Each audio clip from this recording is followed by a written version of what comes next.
The Jamaica Constabulary Force is mourning the sudden death of a policeman.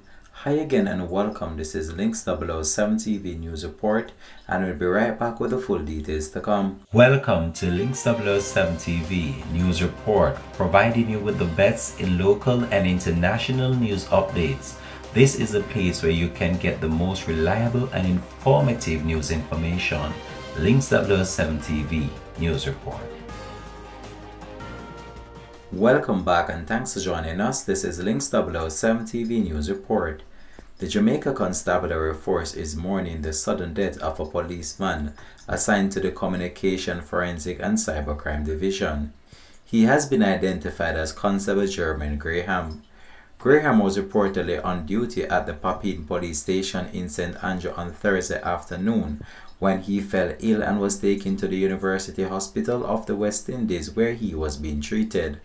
However, he died around 4 a.m. on Friday morning.